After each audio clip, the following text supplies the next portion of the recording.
Members, let's stand up and welcome our guest.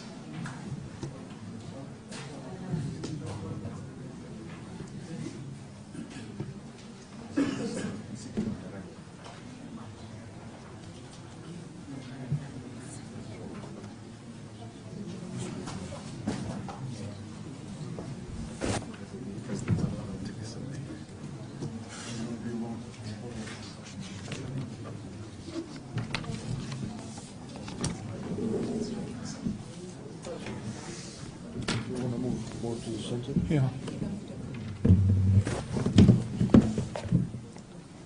You can take your seats.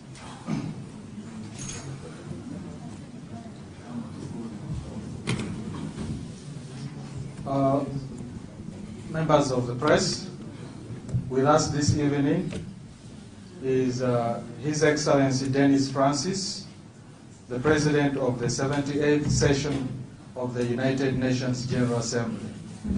Your Excellency, Mr. President, you're most welcome. Thank you. Before you are members of the international press and local press. I would like to take this opportunity to request you to address the press. Thereafter, we shall have a Q&A session. You'll mention your name and the media house you come from, and then you ask your question. You'll come in front to ask your question. At this juncture, I would like to invite His Excellency the President to address you. Thank you, Your Excellency.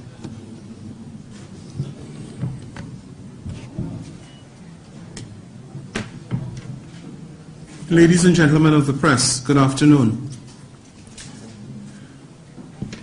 Thank you for your interest in joining me here this afternoon.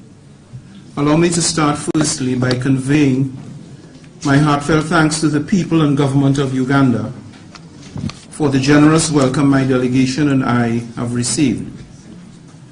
And allow me to also extend my sincere congratulations to the government of Uganda for successfully hosting the 19th Non-Aligned Movement Summit, as well as the 3rd South Summit, which of course will open tomorrow. I wish them every success in chairing these two important groups whose rich and diverse character from the Global South is so critical to the UN system and to multilateralism as a whole, as NAM represents 55% of the global population, and the Group of 77 in China is the largest negotiating bloc of developing countries in the United Nations system.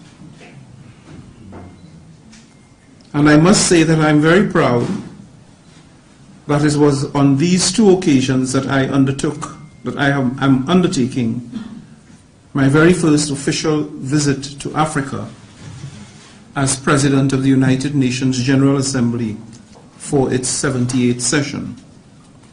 Yesterday morning, we opened the 19th Summit of the Non-Aligned Movement, held under the theme Deepening Cooperation for Shared Global Affluence, which concluded this afternoon. And tomorrow morning, we will attend the 3rd South Summit organized by the Group of 77 in China under the banner Leaving No One Behind.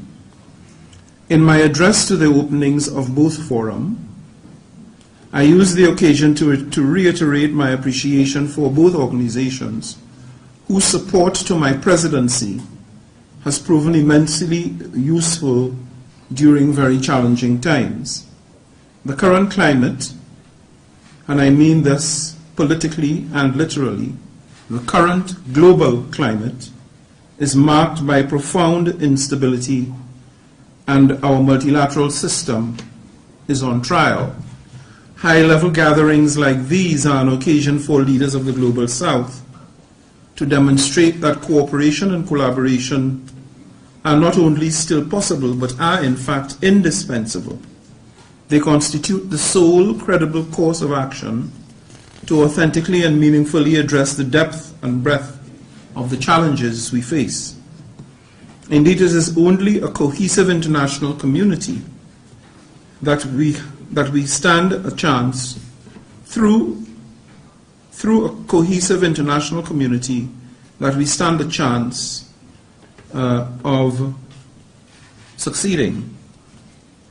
In a time of unprecedented crisis, far too often the voices of the Global South and of developing countries are relegated to the margins and peripheries. This is not acceptable, either politically or morally.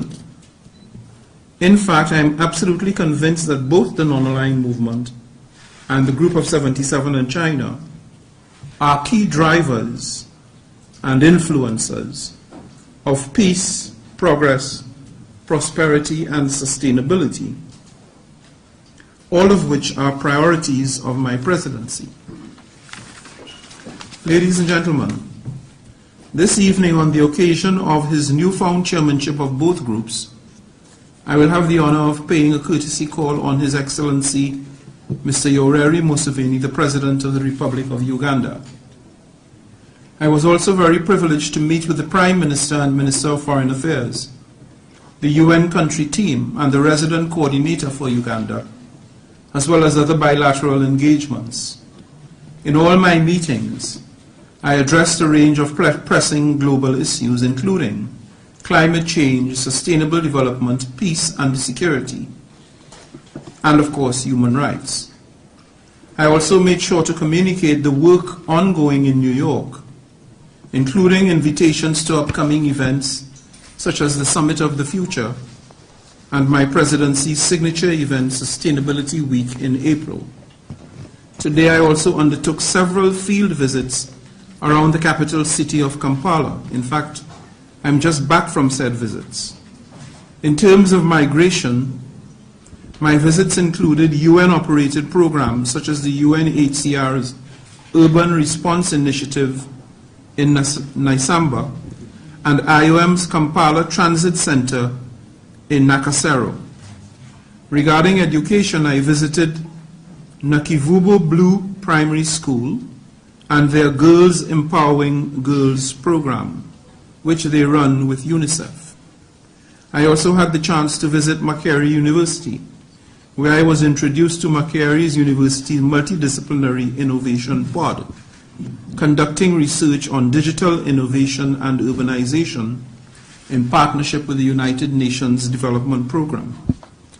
Finally, on women's and girls' rights, I was welcomed into the offices of the Saudi Help Lines Center, where I saw the incredible work to counter gender-based violence, child labor, neglect, and abuse. It was a truly eye-opening experience and a privilege I do not take for granted to have had the chance to witness firsthand the work being spearheaded in Uganda by the various entities under the United Nations umbrella. I am very proud of that work.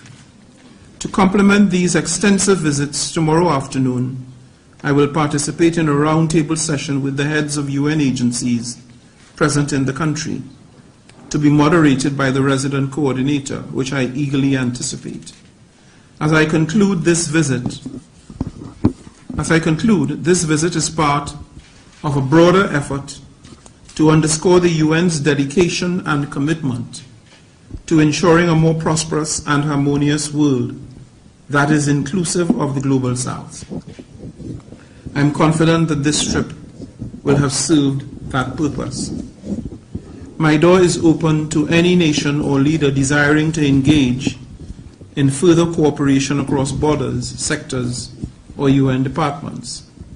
Together, we can deliver on peace, we can deliver on prosperity, we can deliver on progress, and we can deliver on sustainability.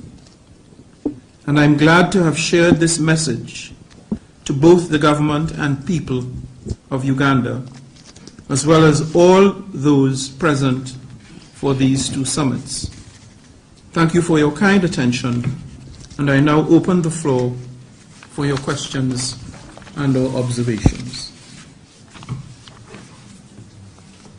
Thank you, Your Excellency. Can we have questions? Let's start with Arati, please.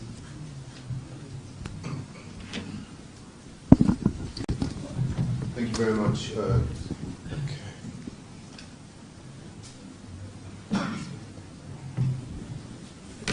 Thank you very much, Your Excellency. My name is Binga Aborova from RT, Russia Today. Now, Your Excellency, one of the major issues that was discussed at this 19th non-aligned summit was the ongoing Israeli aggression in Gaza. How is the United Nations actively addressing and seeking solutions to this conflict? And also, conflicts with humanitarian implications around the world, and how does the organization plan to enhance its effectiveness, adaptability, and responsiveness to contemporary global issues? Thank you. Thank you. Let's have the second one. Mr. President, thank you very much. Your name and the media house. My name is Kanare Mugume from NBS TV Uganda. Particularly seeking for your response on conflict. Most of the times when the UN does respond on conflict, it does talk about Palestine or even Ukraine. There's so much conflicts happening in Africa, Central African Republic, Mozambique, Somalia, Burkina Faso and Mali, and many other countries, including the Sudan situation. What's your take on the conflicts happening in Africa, and what is NAM going to do to make sure that at least it takes a stand on some of these conflicts in Africa? Thank you.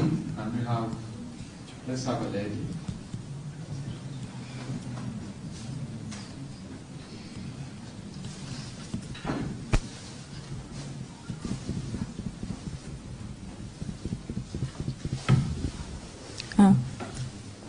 Thank you so much, Mr. President. My name is Rita Carolina Manyire from Nexus Media. African countries have been pushing for permanent seats on the UN Security Council. However, updated efforts have not been successful. So I'm inquiring how far with granting this, or should we be hopeful that this will be granted? Thank you. Your Excellency, possibly you can answer those three, then we can take three more.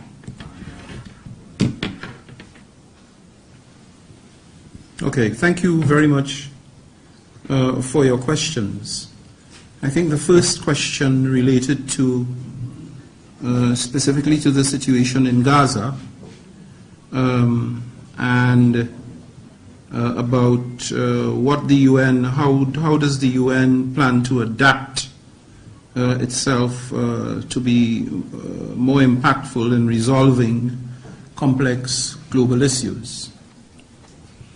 The first thing I want to say is that the UN is not the problem. The UN is not the problem. The UN seeks to be, sometimes to lead, but always to support the solution. So let's get that out of the way. Let's get that clear. The UN is not an actor in creating problems for the international system. The UN was set up as a problem solver to facilitate dialogue, discussion, compromise, agreement, understanding that leads to resolutions of conflicts. The situation in Gaza is an extremely frustrating one. I think you know why. 25,000 innocent civilian lives lost.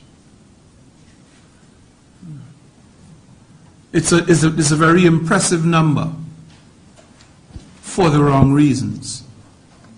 It's impressive because it is woefully and unacceptably large. But so many innocent people who are not themselves combatants should be the victims of the military action taking place in Gaza. And that is why the General Assembly, which I have the honor to lead, and I am here, I'm sitting here, but I'm the voice and the face of the General Assembly. And that General Assembly was swift in agreeing a resolution that called for, number one, the immediate return of all hostages as a consequence of the unacceptable action that was taken by Hamas on October 7th, the cessation of the violence in Gaza in order to save lives. At the time we had made that call, I think the death toll was less than, it was about 7,000 people, the majority of whom were in fact women and children, young children, innocent children. And the third thing was to insist that the authorities, the Israeli authorities, permit and facilitate access of humanitarian aid to those in Gaza who needed it. So that was maybe, if one could use the descriptor, 6,000 or 7,000 lives ago. Today, 25,000 lives. That number has more than multiplied itself 4 times. And that's precisely the reason why the General Assembly delivered this very strong message that the violence must come to an end, because we saw the danger and the risk that many more innocent lives would be lost in a situation that threatened to become a spiral of death and destruction, which is precisely what has happened.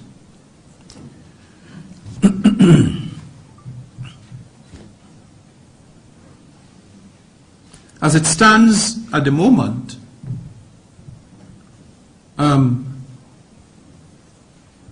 with no immediate end in sight to the hostilities in Gaza,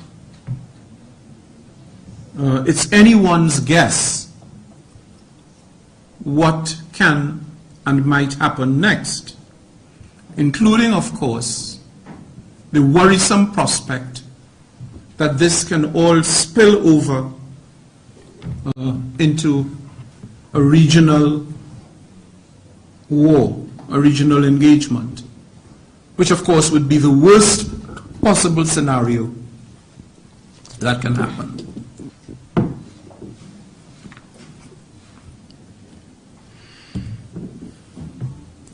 The other part of the question that was asked was how the UN plans to adapt itself in order to address more effectively global issues.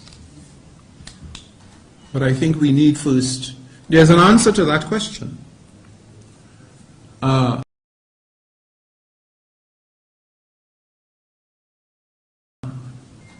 there is also, I think, the necessity of dissecting the origins of some of these conflicts and disputes.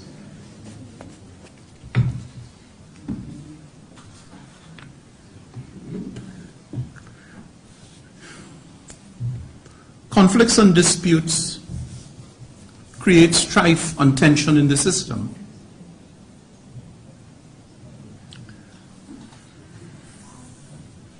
The parties to those conflicts make a choice. They make a decision. There was a decision made to invade Ukraine. There was a decision made by Hamas, albeit not without provocation, of domination of Gaza for an extraordinary long period of time, but there was a decision made by Hamas on October 7th, and a consequential decision made by the State of Israel in response. Conflict and crisis and war are decisions. They're not necessarily inescapable decisions. There could have been other decisions. There could have been decisions for dialogue, for negotiation, in several rounds. That did not happen. The point I'm making is, war and peace are decisions that countries make for reasons best known to themselves. It is not the decision that the UN expounds and promotes for the very reasons we're seeing in Gaza. Because it's painful, it's dastardly, it's dehumanizing, it's destructive. Think for 1 minute of what it would cost. Let's for a moment, if we could, and in a sense we shouldn't, but if you for 1 minute just set aside the human cost of the war in terms of the lives, the 25,000 people, think for 1 minute what it would cost to rebuild Ukraine and what it might mean for the entire global economy and for global development in having to rebuild Ukraine and having to rebuild Gaza. Think for a moment.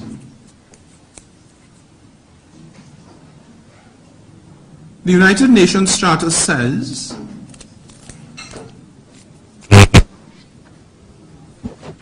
we the people, in order to save future generations from the scourge of war.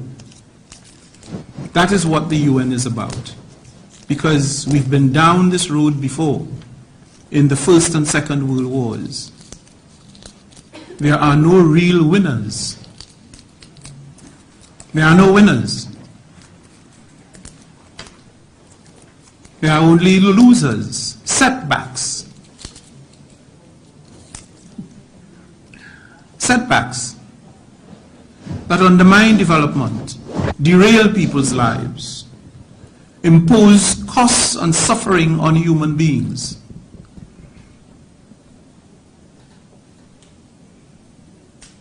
Create dysfunction in societies,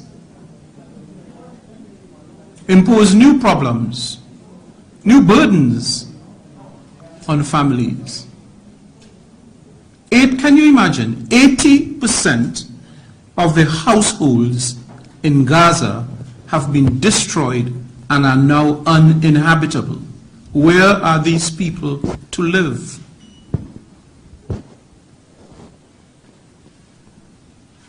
And under what protection from the environment, from the elements?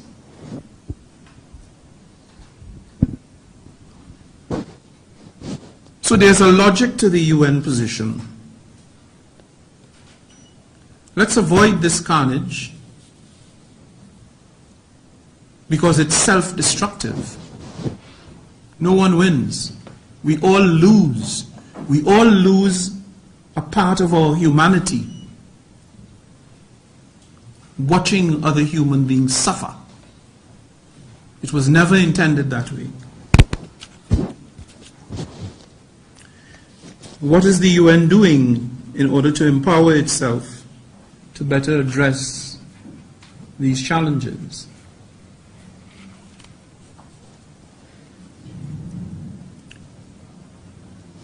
The UN is not complacent or arrogant about its role and function and its capacity to meet the demands of the challenges that exist. In fact, the UN is very much a reformist organization. One of the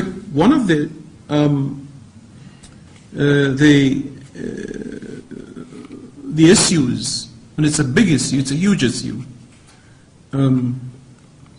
that has been dramatically demonstrated, particularly in relation to the war in Ukraine and to the war in Gaza, is the apparent incapacity of the United Nations Security Council, which has, under the Charter, primary responsibility for international peace and security. The incapacity of the Charter to act, to take the decisions that are necessary to be taken, that could politically alter the course of events. And the Security Council, because of deep divisions globally, geopolitical divisions, had not for a very long time been able to reach a decision, a consensus on Gaza. In the meantime, the death toll had been climbing. The UN itself, let us not forget, that UN personnel amounting to, I think, 155 souls have been lost in Gaza. And UN workers assigned to Gaza to provide humanitarian aid and support, many of them were taking their children to work, their young children to work with them, out of fear that if they should die,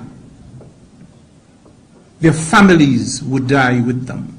They did not want to be separated from their children because bombs were being dropped on UN facilities, contrary to the provisions and dictates of international law, contrary to the principles of international humanitarian law.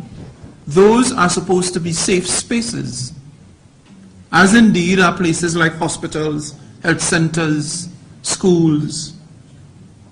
But the evidence seems to suggest that the nature of these facilities did not form part of the calculus in the bombing campaign that has taken place in Gaza. So you have the largest number of UN personnel killed in any military action anywhere in the world in the history of the UN.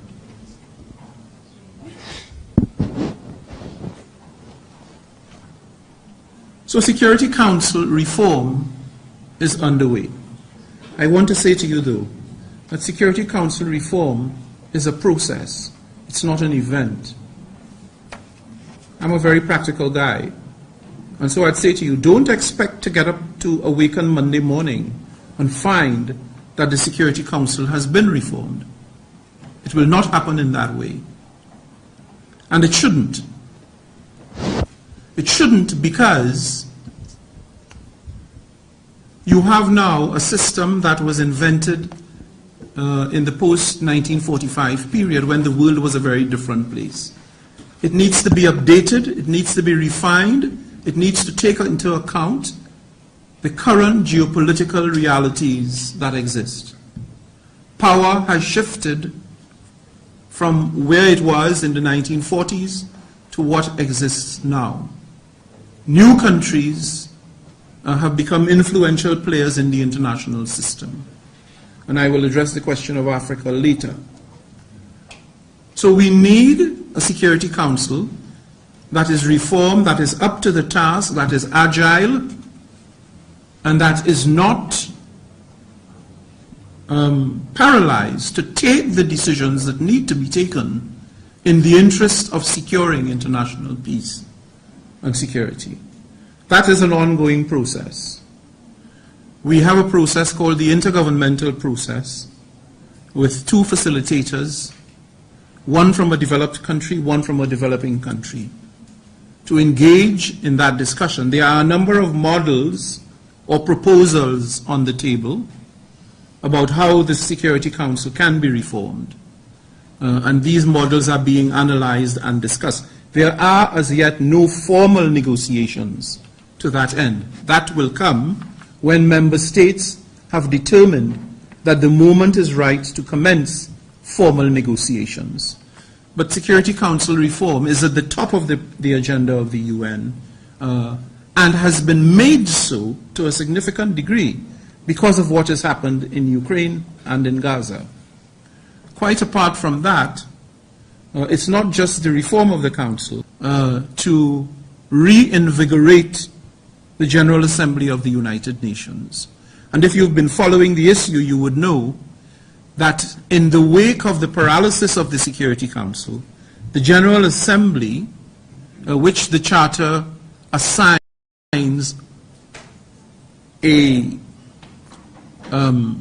secondary role in matters of peace and security, has in fact taken up the gauntlet and been able to agree, I think now it's 4 resolutions on Gaza. Very decisive and clear resolutions on Gaza.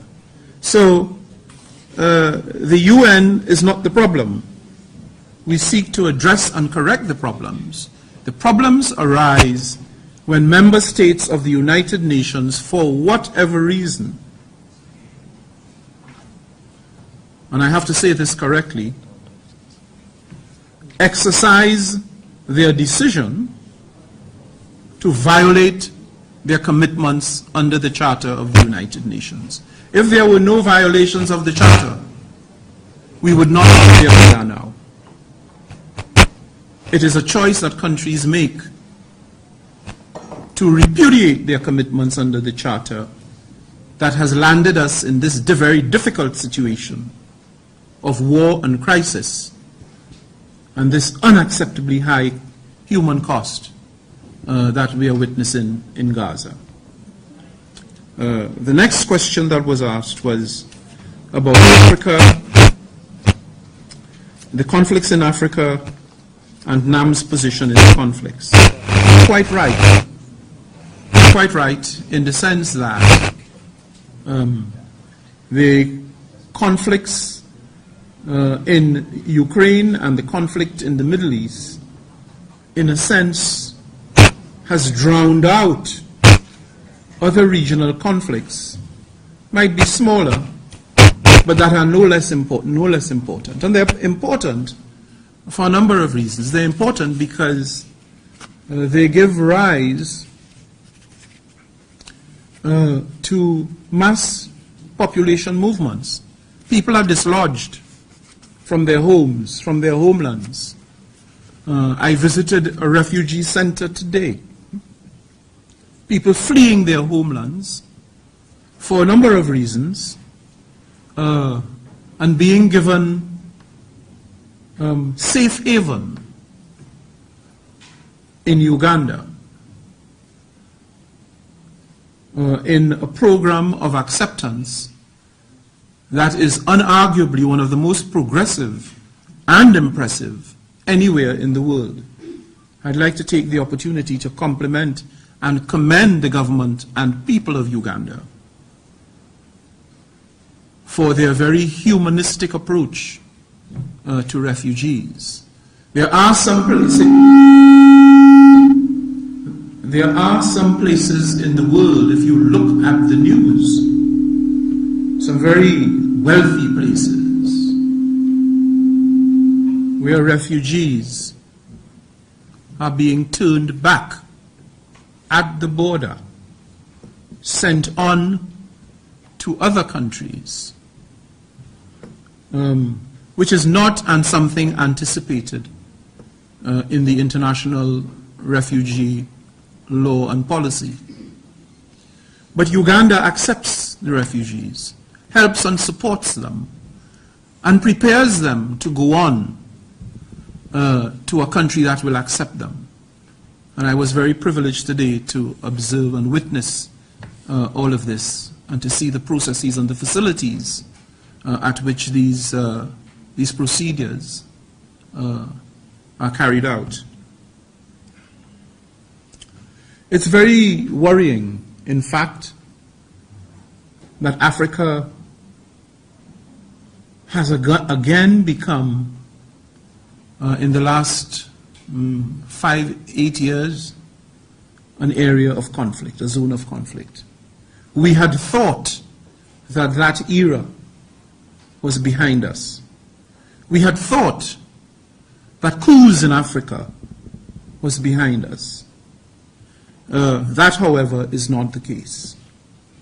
The UN is committed to supporting African governments and working with the regional authorities in Africa, such as the African Union and others, to address these conflicts. Because we are aware that these conflicts provide opportunities for opportunistic operatives to pounce on them, complicate them, with further implications for peace and stability across the region. If conflicts are not contained, they have a way of multiplying and spreading. And so our hope is that those countries in conflict in Africa will find the courage and the strength to come to the table and to discuss and resolve their differences. The UN is fully prepared to support that process, to bring the parties together, to facilitate that dialogue in a non-judgmental way. In a non-judgmental way. It is not for us in the UN to assign blame or responsibility. What we want is a solution that saves lives, creates stability, so that the business of pursuing development, bringing development to people who deserve it. Children can't go to school in the midst of a conflict. In some cases, you can't leave your home to purchase the things you need when guns are blazing over your heads.